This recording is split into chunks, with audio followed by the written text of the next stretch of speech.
Makanya kita lihat-lihat hendak memuji orang tuh pacangan nang makin bagian kada usah gitu. Pian aja Masya Allah. Hanya jak ikam tahu mulai bahaya dah aku nih ini aja. Bisa jurakannya rupanya. Jangan sampai muntung kita ini menjadi asbab orang celaka. Baik dengan itu pujian, baik itu dengan celaan, baik itu dengan apapun. Jangan sampai jar muallif muntung kita ini menjadi orang kada baik. Jadikanlah muntung kita ini menjadi asbab orang tu parak dengan Allah dan sampai kepada negeri akhirat. Qabul pada khususan muallif hadana kitab, khususan ila Syekh Muhammad bin Muhammad Al-Ghazi wa Samad Abdul Masyhur ya guru Pak Muzam بنية القبول وبنية الوصول وبنية الشفاء من قضاء الحاجة ولحضرة النبي الفاتحة. أعوذ بالله من الشيطان الرجيم. بسم الله الرحمن الرحيم. الحمد لله رب العالمين الرحمن الرحيم. إياك نعبد وإياك نستعين اهدنا الصراط المستقيم صراط الذين أنعمت عليهم استر يا رسول الله استر يا الله. Assalamualaikum warahmatullahi wabarakatuh. Bismillahirrahmanirrahim.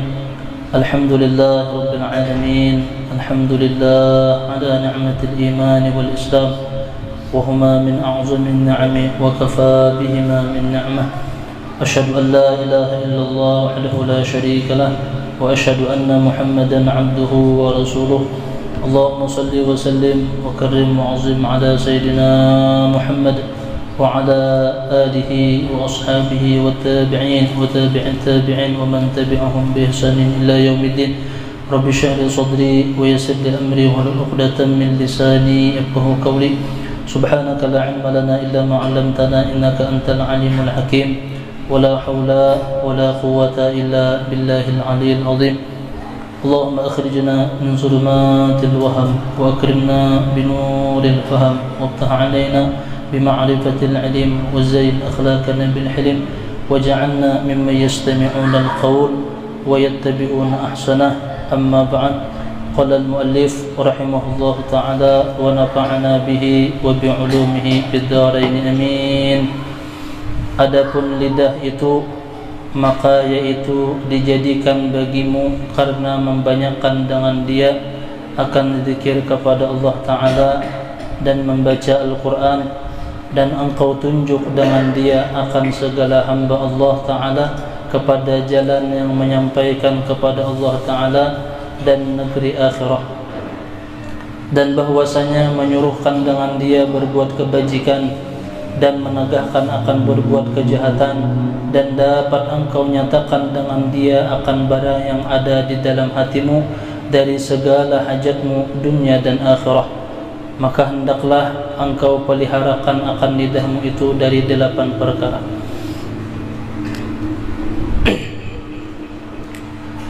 Kita masih membicarakan tentang anggota yang disuruh oleh pengarang untuk senantiasa kita baca. Anggota yang selanjutnya yaitu muntung ataupun lidah. Jadi ujar muallif, pertama adapun lidah itu maka yaitu dijadikan bagimu karena membanyakkan dengan dia akan zikir kepada Allah Ta'ala dan membaca Al-Quranul Karim.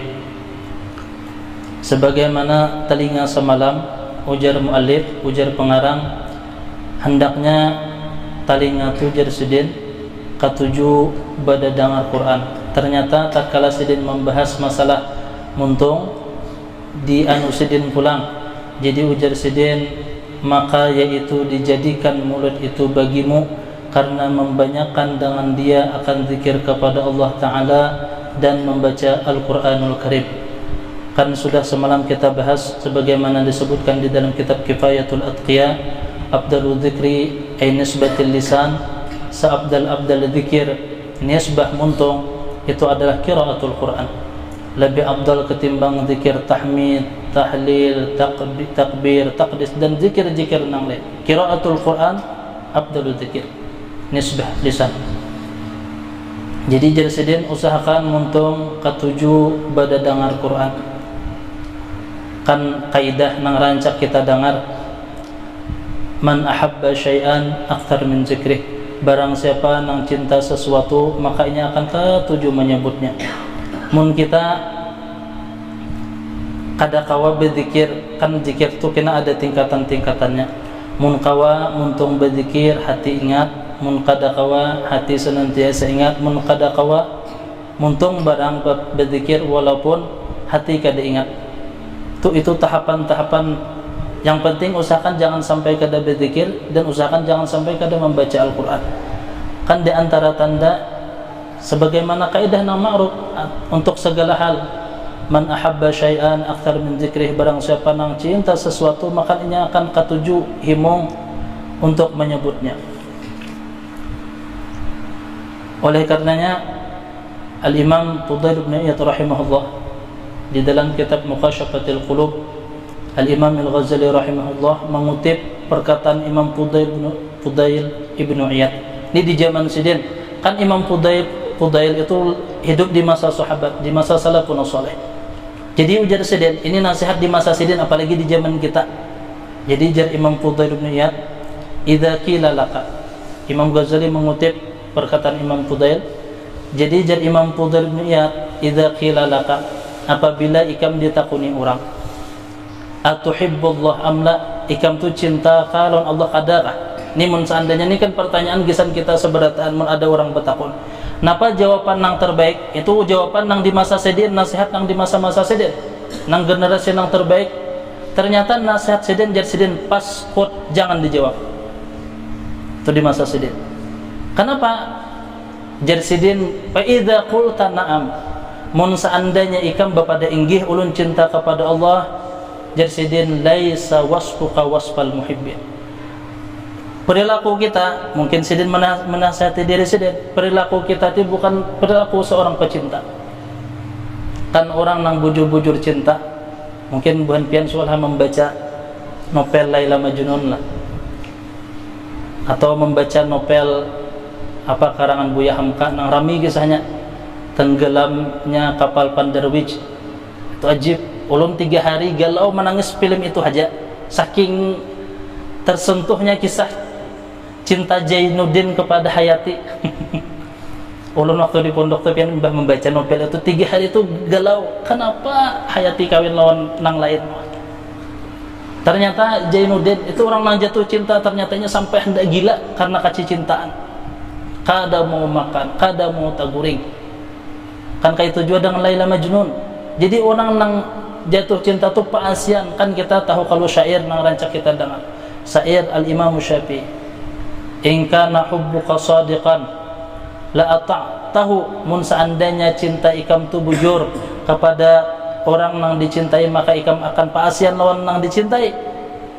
Innal muhibba liman yuhab muti'u, orang nang jatuh cinta kepada orang nang dicintainya itu pacangan paasian. Dan di antara ciri orang nang cinta, inya pacangan rancak menyambat, rancak mengingat. Dan di antara cinta dan di antara ciri seseorang itu cinta kepada Allah, maka inya akan banyak berzikir, inya akan banyak membaca qiraatul Quran, inya akan banyak berdialog dengan Allah, inya akan mencari waktu-waktu terbaik nang mana kawa bujur-bujur. Bahasa kita tuh mun seandainya kan orang berpacaran, ulun dulu pian ada biisi kawan di Pemangkih, karena inya keluarga guru, inya boleh membawa HP, inya guring di luar. Jadi ulun melihat waktu itu kami disuruh menggani rumah guru, karena kami ulun bahada mudah guru, guring di luar. Inya ni hendak kawin, inya berpacaran lah, betilpunan mulai dari habis isya sampai azan subuh. Jun ajib, kada kan aneh nih. Sampai berpandil, kayak itu aja lagi. Kada tapi nggak kurang, tapi nya tahan menahan kantuk. Kayak itu orang yang jatuh cinta tuh lawan manusia kayak itulah. Dan kita kada heran tatkala ulun ketujuh hari itu main PS. Ulun guru lah menapek di rumah. Waktu di Martapura lawan kekawanan itu mulai dari habis isya tuh pian sampai ke subuh tahan kada beguguringan. Karena ramian main PS. Jadi tatkala kita membaca kisah Wahab Ibni Munabbi dan kitab dan ulama-ulama bahari itu nang kada beguguringan tuh Orang kada ramian yuk. Kayak kita rami nonton bola, rami main PS, rami berpacaran, tahan aja kada gurik. Kada mustahil kalau kada bakakan tukan. Ternyata orang-orang baik itu raminya kepada Allah. Kanjar Allah wa hum mustaghfirina bil ashar. Orang-orang yang jatuh cinta kepada Allah itu senantiasa mereka di waktu sahur nya meminta ampun kepada Allah. Jadi mudah-mudahan kita nih diberikan cinta nang kayak itu. Rami bapandir lawan sedin, rami bakalu kesah lawan sedin, rami madu lawan sedin. Nah, jadi sedin usahakan montong kita nih ketujuh zikir kepada Allah dan membaca Al-Qur'anul Karim. Itu satu. Yang kedua, jarsedin dan engkau tunjuk dengan dia akan segala hamba Allah Ta'ala kepada jalan yang menyampaikan kepada Allah Ta'ala dan negeri akhirah. Jadi jarsedin usahakan muntung yang Allah berikan kepada kita,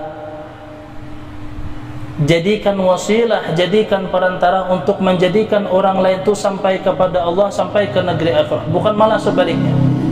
Kan di dalam surah Yasin yang rancak kita baca, napa al-yawma nakhtimu ala afwahihim wa tukallimuna aydihim wa tashhadu arjuluhum bima kanu yaksibun. Karena jar Allah di hari kiamat muntung ni mahir kena berdusta, muntung ni mahir kena nya berperilaku nang macam-macam, berdusta, bakarampot, bersilat lidah. Jar Allah Ta'ala di hari kiamat, al-yawma nakhtimu ala afwahihim, muntung jangan lagi bapandir. Wahai siapa nang bapandir? Al-yawma nakhtimu ala afwahihim wa tuqaddimuna aydihim, tangan kena bapandir karena muntung ni mahir sudah berdusta.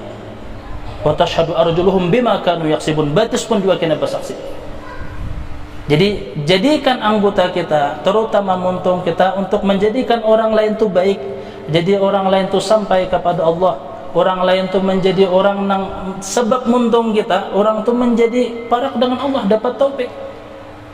Kan di hari kiamat mungkin ayat yang rancak kita baca di surah Abasa wa Tawalla, jangankan kawan, kan kita mun kawan itu sudah jelas dah ajar Allah Ta'ala di dalam Al-Quran, al-akhilla yawma idin ba'duhum ala ba'din adu.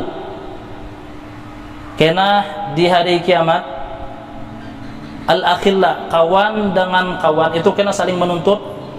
Waktu seekung hana masuk ke surga, ya Allah itu kawan ulun nang bahari bapa pada salah lawan ulun, gegara-inya ulun ya Allah ulun masuk neraka. Nah itu pian hati-hati. Gegara-inya ya Allah ulun ni tasasat, gegara-inya ya Allah ulun ni kada penyambahyang, gegara-inya ya Allah ulun ni minum khamar, gegara-inya itu kita saling menuntut.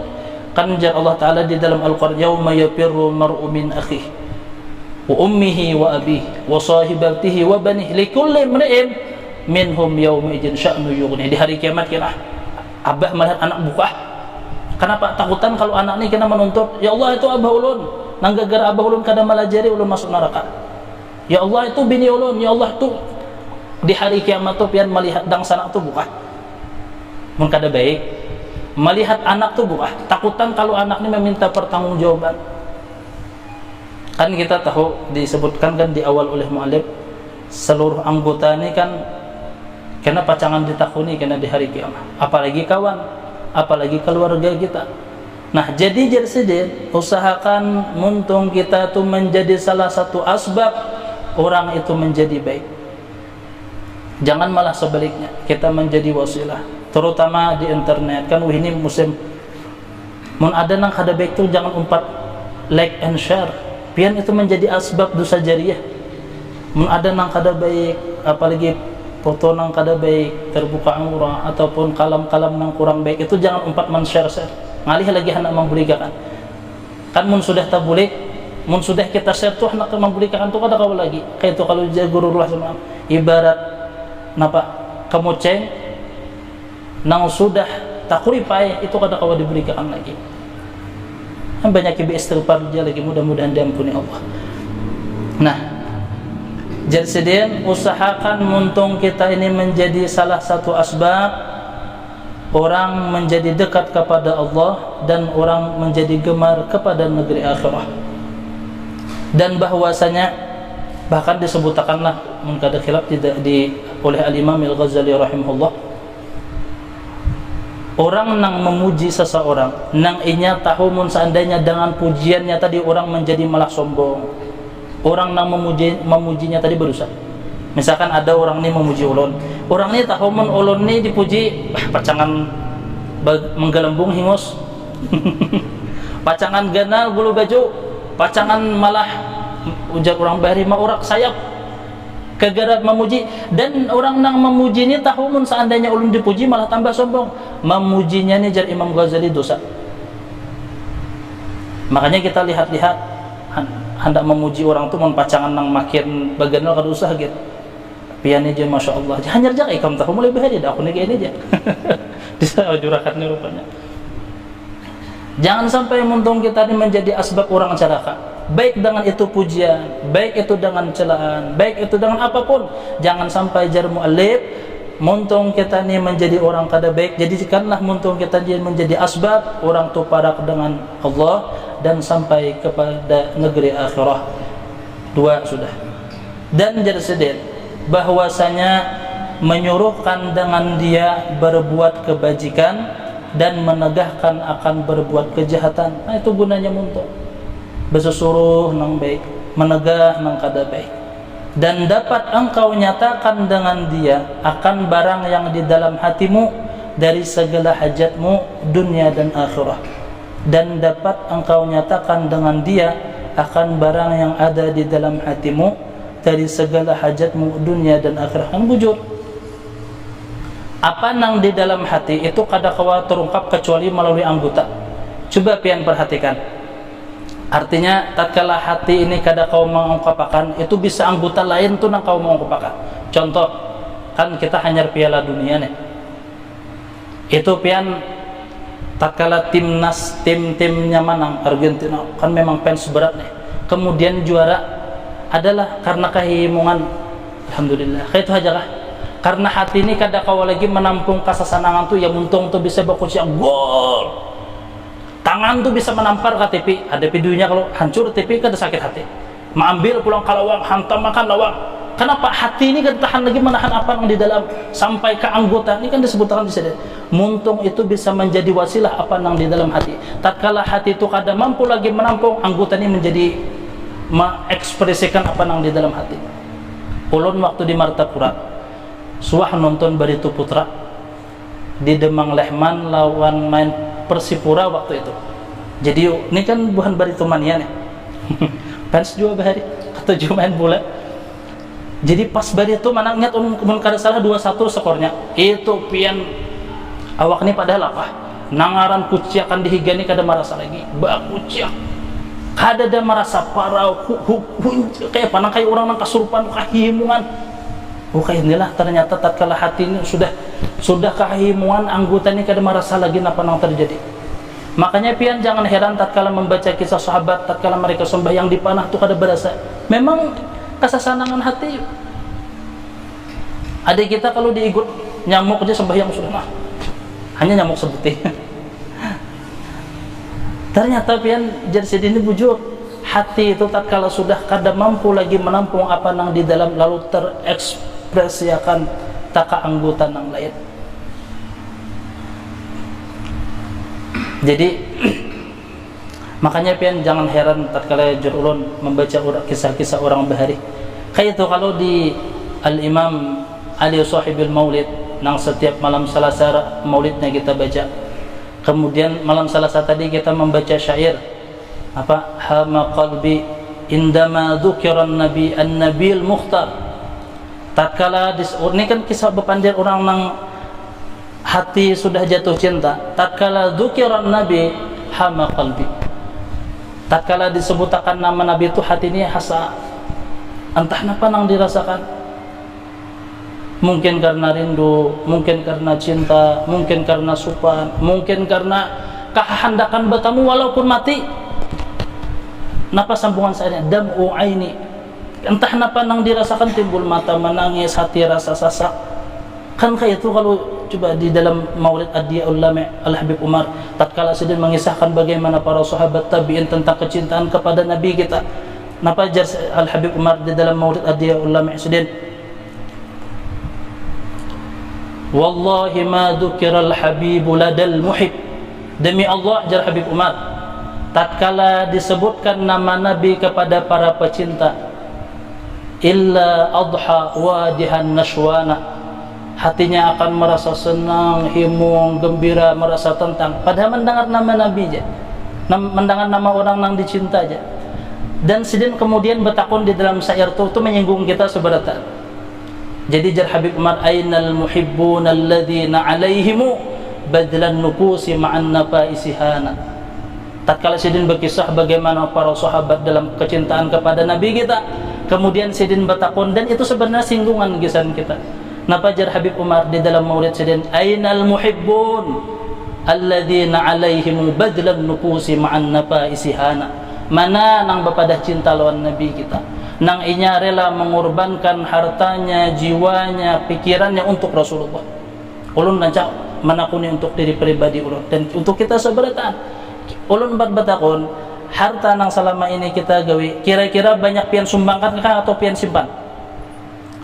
Pikiran nang ada, nang selama ini kita pikirkan lebih banyak memikirkan apa nang menyenangkan Nabi kita atau menyenangkan kita? Bagaimana kita kainah Tuhan? Bagaimana supaya harta kita bertambah?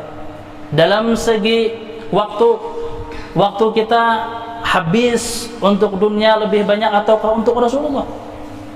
Ainal muhibbun alladzina alaihimu badlan nufusi ma'an nafaisihana. Mana jar Habib Umar para muhibbun nang bepada cinta dengan Allah, bepada cinta dengan Rasulullah, nangnya mengorbankan apapun sebagaimana orang-orang terdahulu demi Rasulullah. Dan kisah sahabat itu bukan sekadar dongeng. Kan Khubayb ibni Adi radhiyallahu taala anhu, pada ketika sidin ditangkap oleh kafir Quraisy, kemudian sidin diikat di tengah gurun pasir, kemudian dicungkil mata sidin, ditatak telinga sidin, ditatak tangan sidin. Napa itu mutas apa itu ditatak-tatak tuh? Hah, mutilasi. Mutasi. Apa tadi? Mutilasi. Tatkala sidin dimutilasi nangka itu, kemudian buhan kafir Quraisy ini bertakun, hai Khubayb ibni Adi, aku umpat bertakun, kayak apa pendapat ikamun seandainya yang menggantikan posisi ikam ni Muhammad ibni Abdullah? Jadi napa jar Khubayb ibni Adi ini orang yang bujur-bujur cinta para sahabat radhiyallahu taala anhum ajma'in. Jadi jar Khubayb ibni Adi, fa wallahi disiksanya aku nang kaya ini, dicungkil mata, telinga ditatak, tangan ditatak, batis ditatak, lebih aku cintai ketimbang Nabi kita tak cucuk sabuting jarum, tak cucuk sabuting duri. Mati sidin, disiksa nangka itu lebih aku cintai sidin ketimbang Nabi kita terluka walaupun sedikit.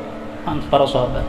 Makanya pian para sahabiah radhiyallahu taala anhunna, tatkala mereka berpandir, ya Rasulullah, kullu musibatin ba'daka, seberataan musibah nang imbah pian tu seberataan halus.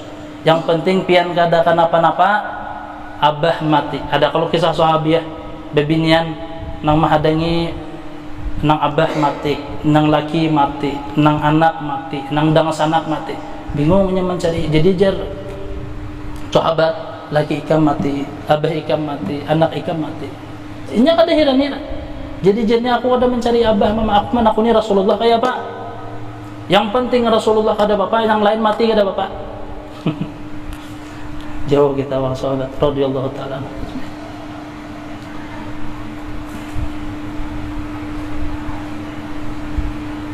Jadi jersidin muntung itu bisa menjadi wasilah, menjadi perantara apa yang ada di dalam hati engkau,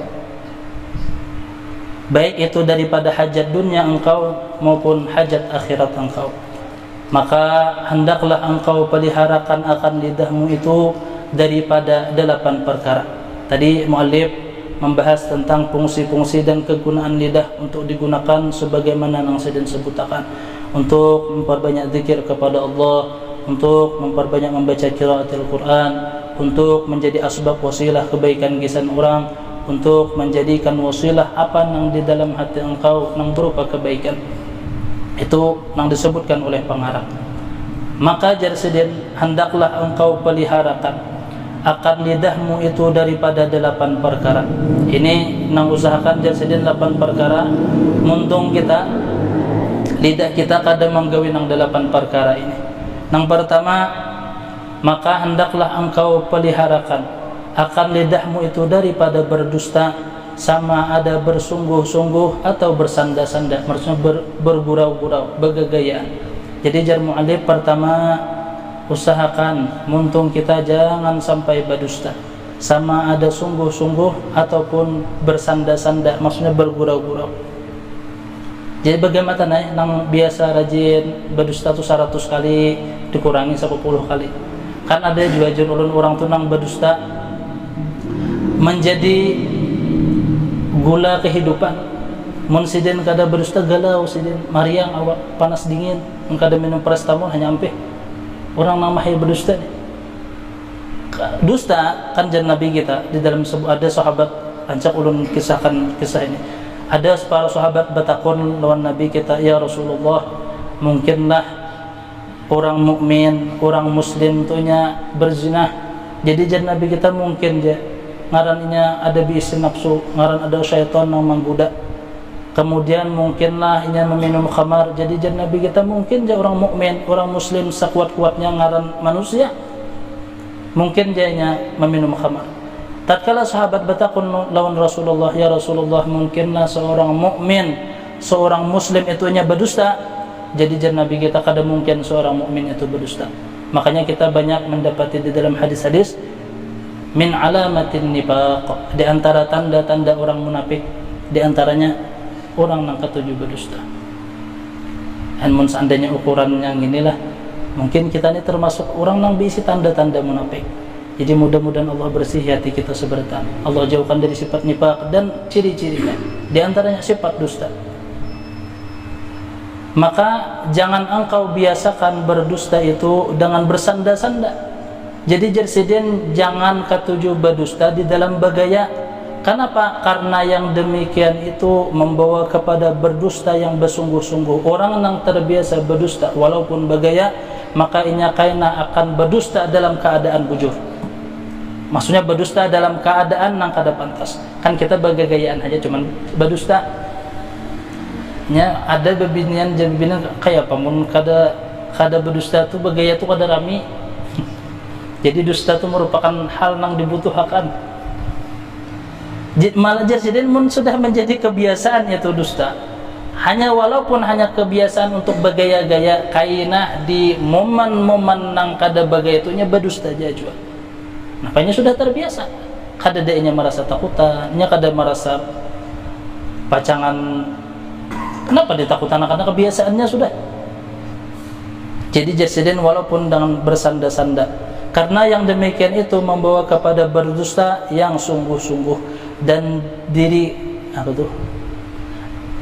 karena inilah berkata Al-Imam Al-Ghazali rahimahullahu taala bahwa berdusta itu ibu segala dosa besar.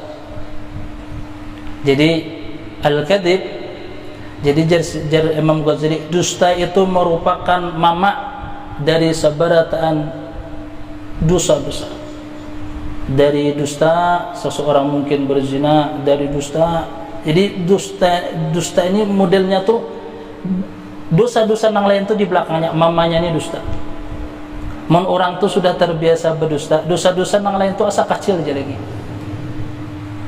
Nah, jan Nabi kita di dalam sebuah hadis, iyyaka wal kadhiba fa innahu ma'al fujuri wa huma finnar. Artinya takutilah olehmu akan berdusta itu, maka bahwasanya orang yang berdusta itu beserta orang yang berbuat maksiat dan keduanya itu di dalam api neraka.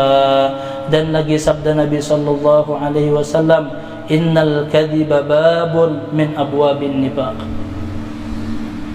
Bahwasanya dusta itu merupakan satu pintu daripada pintu-pintu kemunafikan. Dan Nabi kita, innal kadhiba babun min abwabin nifaq. Bahwasanya dusta itu merupakan satu pintu daripada beberapa pintu kemunafikan. Mun seandainya munafik itu ada berisi 3 pintu, maka di antara 3 itu merupakan pintu dusta. Makanya pian tatkala kita membaca riwayat Abdullah bin Ubay bin Salul, tokoh munafik kalau sedih tuh Rasul Munafiqin, nang banyak ayat Al-Quran tuh berkisah tentang sidin aja. idza ja'akal munafiquna qalu innaka la rasulullah wallahu yashhadu innaka la rasul wallahu yashhadu innal munafiqina lakadzibun. Itu kisah Abdullah bin Ubay bin Salul dan konco-konconya dan anak buahnya. Jadi nang maulah Nabi itu berat di dalam dakwah itu bukan karena musuh harat, bukan karena musuh harat kada, tapi karena nih bebuhan munafik nih bakaku Islam itu nang berat. Kan di dalam perang Khaybar, perang apa menggali parit apa, perang Khandaq, perang Ahzab, ini kan pasukan sudah 3.000, gali-gali jar Abdullah bin Ubay belalapah kita menggali melindungi Muhammad kita. Hanya di hadapan Nabi kita bersaksi innaka la rasulullah, di hadapan Nabi kita bersaksi pian Rasulullah, pian ni masyaallah kata-kata, tapi di belakang kita hanya masuk. Ini nang berat. Jadi Abdullah bin Ubay bin Salul ini orang nang berperan, makanya luar biasa. Ulun terakhir ulun hanya berkisah bagaimana akhir hayat Abdullah bin Ubay bin Salul. Kan Abdullah bin Ubay bin Salul ini ada berisi anak, ngarannya Abdullah aja juga. Abdullah bin Ubay bin Salul. Cuman nang anak Abdullah ini mukmin tolen, orang nang bujur-bujur beriman. Nang abah Abdullah bin Ubay bin Salul ini tokoh munafik. Jadi kasasangkalan Abdullah nang anak tadi, karena luar biasa jahat benar Abdullah bin Ubay bin Salul ini. Kan nang mendirikan masjid, nang Allah suruh perintahkan untuk menghancur itu Abdullah bin Ubay bin Salul. Nang pertama kali menyinggung menuduh Sayyidah Aisyah berselingkuh dengan Sayyidah Safwan, Abdullah bin Ubay bin Salul. Kemudian nang menghasut terjadinya perselisihan antara Muhajirin dan Ansar, Abdullah bin Ubay bin Salul. Nang menarik pasukan pada ketika perang Uhud, Abdullah bin Ubay bin Salul. Nang menarik pasukan pada ketika peperangan Tabuk, Abdullah bin Ubay bin Salul. Itu orang ini jahat benar. Jadi nang anak ini kasasarikan, orang ini anak-anak ini cinta benar Nabi kata, ya Rasulullah, mun seandainya Allah izinkan untuk membunuh abah ulun, jangan suruh orang lain, ulun jangan membunuh abah ulun. Seandainya mun orang lain nang membunuh abah ulun, khawatir mun ulun melihat nang membunuh itu ulun sarik. Lebih baik ulun nang membunuh. Jadi Nabi kita kata, aku takutan mun seandainya aku membunuh nang, kan sahabat kisahnya nih akan tersebar isu di masyarakat bahwasanya Muhammad membunuh sahabatnya. Singkat cerita, Abdullah bin Ubay bin Salul ini mati. Nang anak kuitan yuk, ngaran kuitan datang kepada Rasulullah sallallahu alaihi wasallam, ya Rasulullah, ulun seberatan orang tahu sudah kelakuan abah ulun yang kayak pak, termasuk pian, cuman piannya rahmah ya Rasulullah. Pian ini merupakan uswatun hasanah. Ulun minta tolong lawan pian. Pertama, pian doakan abah ulun mudah-mudahan Allah ampuni, sembahyangkan siden. Dan yang kedua ya Rasulullah, ulun minta baju gamis pian untuk dijadikan kain kapan abah ulun. Kurang apa yuk kira-kira? Ini bukan nang mendoakan, ini bukan wali sekadar wali, tapi Nabi kita nang kada suah kada diijabah Allah. Nang baju, mun seandainya ini baju Nabi kita, nang kan ini kita rambut siden ya, dibuat ke banyu dibagi-bagi kita berebut. Ini langsung baju pakaian siden. Dan Nabi kita memang sidin rahmah, sidin memang orangnya pemaaf, kada sidin kada menaruh dendam. Dijulungi sidin baju, kemudian disembahyangkan sidin dan didoakan sidin. Cuman kayak apa reaksi Allah? Makanya ini gisan pelajaran gisan kita. Tatkala kita menghina Nabi kita, boleh jadi Nabi kita memaafkan, cuman Allah yang mencintai Nabi kita itu belum tentu memaafkan. Rancak ulun memberikan kias ataupun perumpamaan, pian bisi kuitan, pian cinta lawan sidin. Kemudian kawan pian, abah pian dihina oleh abah pian ini, dilecehkan kawan abah pian. Abah pian ini kan orang pemaaf. Kemudian kawan abah pian yang menyambati abah pian tadi memaapakan, meminta maaf jar abah pian, ulun maapakan. Cuman pertanyaan ulun, pian sebagai anak kira-kira semudah itulah memaapakan. Abah pian misalkan disambati, ditawaki, dihina, dipitnah di masyarakat oleh seseorang, kemudian seseorang tadi meminta maaf dan abah pian memaafkan karena sidin pemaaf. Pertanyaan ulun, pian sebagai seorang anak memaafkan atau kada semudah itulah pian memaafkan? Kada. Kenapa? Karena pian jatuh cinta lawan abah pian. Pian kada terima mun abah pian disakiti orang, atau supaya lebih nyaman pian bisi anak, kemudian anak pian dipukuli orang, disakiti orang, dihina orang, kemudian ngaran anak pian kakana, minta maaf, orang tadi dimaafkannya. Pian sebagai kuitan semudah itulah memaafkan. Bisa laporkan pian ke polisi mungkin. Kenapa? Karena cinta. Nah, tatkala Nabi kita nih rancangkan disakiti oleh Abdullah bin Ubay bin Salul, walaupun dimaafkan sedin Abdullah bin Ubay bin Salul, ternyata Allah kan semudah itu memaafkan. Tatkala Nabi kita mendoakan, tatkala Nabi kita menjulungi baju sedin sebagai kain kapan, napajar Allah Ta'ala di dalam Al-Quran. Ini langsung turun ayat imbah Nabi kita mendoakan Abdullah bin Ubay bin Salul, in tastaghfir lahum aw lam tastaghfir lahum in tastaghfir lahum 70 marratan la yaghfirallahu lahum. Ini Allah Ta'ala langsung menjawab doa Nabi kita. Jadi jar Allah Ta'ala, ya asyrafal khalqi, wahai orang yang paling mulia Muhammad, ikam doakan ke Abdullah bin Ubay bin Salul tu, kada ikam doakan ka, atau ikam in 70 marratan, atau ikam doakan 70 kali. Maknanya jar ulama lil mubalaghah, 1000 kali, 1.000 kali Nabi kita tu mendoakan gisan Abdullah bin Ubay bin Salul, la yastaghfirullah lahum. Jar Allah, aku ada nak mampuninya. Nyatu karancakan sudah menyakiti ikam, biar ikam memaafkan aku nak mencintai ikam, kada nak memaafkan. Makanya juga jarun hati-hati. Tatkala kita menyakiti Nabi kita, boleh jadi Nabi kita rahmah, tapi orang yang menciptakan Nabi kita, orang yang bujur-bujur mencintai Nabi kita, belum tentu memaafkan. Hati-hati kita dengan untung kita, hati-hati dengan perilaku kita, jangan sampai menyakiti Nabi kita. Mungkin Nabi kita memaafkan, tapi Allah belum tentu memaafkan kita. Mudah-mudahan Allah berikan kita ilmu yang manfaat, Allah berikan kita ilmu yang barakah, Allah senantiasa berikan taufik dan hidayah untuk kau mengamalkan ilmu yang kita ketahui, dan mudah-mudahan Allah berikan mahabbah al-yaqin di dalam hati kita sebelum kita meninggal, dan mudah-mudahan Allah akhir hidup kita dalam keadaan husnul khatimah. Ala hadhihi niyyah wa kullu niyatin salih wal hadratil habib Muhammadin sallallahu alaihi wasallam bisirril Fatihah. A'udzu billahi minasyaitonir rajim. Bismillahirrahmanirrahim. Alhamdulillahi rabbil alamin. Arrahmanirrahim. Maliki yaumiddin. Iyyaka na'budu wa iyyaka nasta'in. Ihdinas siratal mustaqim. Siratal ladzina an'amta 'alaihim ghairil maghdubi 'alaihim waladdallin.